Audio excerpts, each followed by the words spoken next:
Tripathi city law college Janakipuram का प्रतिनिधित्व करते हुए आज के दिवस पर अपने विचार रखता हूँ।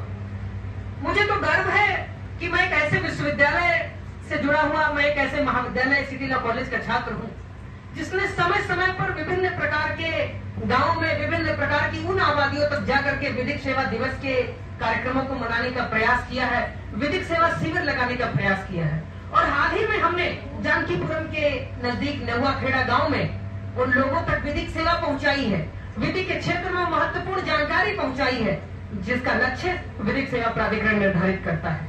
महोदय, ये वो निकाय है जो अनुच्छेद 14 विधि के समक्ष समता, अनुच्छेद 39 समान एवं निःशुल्क विधिक सहायता और भारतीय संविधान की स्वर्णिम प्रस्तावना में न्याय के शब्द के जो स्वरूप है, प्रतिष्ठा एवं अवसर की समता जैसे शब्दों की जो पराकाष्ठा है, वो विधिक सेवा प्राधिकरण के निर्देशों में हम लोग उसकी पूर्ति करते हैं। और इतना ही नहीं, अगर हम इसके थोड़ा सा इतिहास के बारे में जाएं तो हमें मालूम है कि विधिक सेवा प्राधिकरण अधिनियम 1987 का गठन है और 11 अक्टूबर 1987 को यह अधिनियम अधिनियमित तो जरूर हुआ, लेकिन 8 साल से ज्यादा समय के बाद आज ही के दिन 9 अक्टूबर 1995 को ये प्रवर्तित हुआ। और संयोग है सर्वोच्च न्यायालय ने इसी दिन राष्ट्रीय विधिक सेवा दिवस मनाने की घोषणा करी। ये विधिक सेवा प्राधिकरण गरीब, शोषित, वंचित, धारा 12 में जो उल्लिखित है, अनुसूचित जाति, अनुसूचित जनजाति के समाज के लोगों तक, ऐसे निःशक्त लोगों तक और जो भारतीय संविधान के अनुच्छेद 23 में दुर्व्यापार और बलात्कार के पीड़ित लोग होते हैं, उनको सहायता देने का लक्ष्य बनाता है। और इतना ही नहीं, समय समय पर लोक अदालतों का आयोजन करता है, वैकल्पिक विवाद निस्तारण के रास्तों का भी सुझाव करता है। और ये वो निकाय है जो आज इस कार्यक्रम में पराविधिक स्वयं सेवकों को आमंत्रित करके विधि के क्षेत्र में एक नए कीर्तिमान स्थापित करने का प्रयास करता है। और इतना ही नहीं, हर जिले में PLV, अभी मैंने बताया पैरा लीगल एडवाइजर की जो तैनाती होती है, ये विधिक सेवा प्राधिकरण के माध्यम से होती है।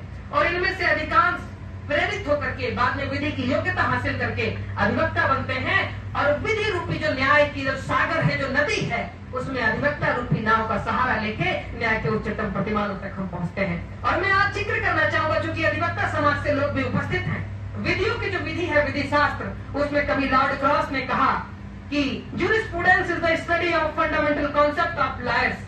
विधि शास्त्र अधिवक्ताओं की मौलिक संकल्पनाओं का अध्ययन है। कभी जूलियस स्टोन ने कहा jurisprudence is the lord's extraversion. विधि शास्त्र को अधिवक्ताओं की बहिर्मुखता कहा।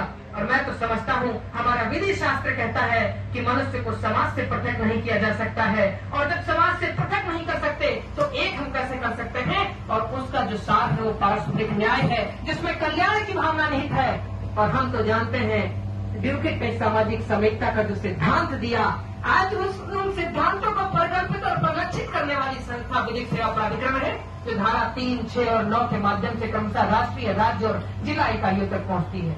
आज के इस कार्यक्रम में मैं बहुत अधिक न कहते हुए इतना ही कहना चाहूंगा कि विधिक सेवा प्राधिकरण ही वो इकाई है, एकमात्र वो इकाई है, जो भारतीय संविधान के भाग 4 का में वर्णित मौलिक कर्तव्यों के प्रति वचनबद्धता को निर्देशित करता है। और इतना ही नहीं, बार काउंसिल ऑफ इंडिया के परामर्श से, उसके निर्देशन में विभिन्न प्रकार के विधि विश्वविद्यालयों में, महाविद्यालयों में कार्यक्रमों का आयोजन करता है।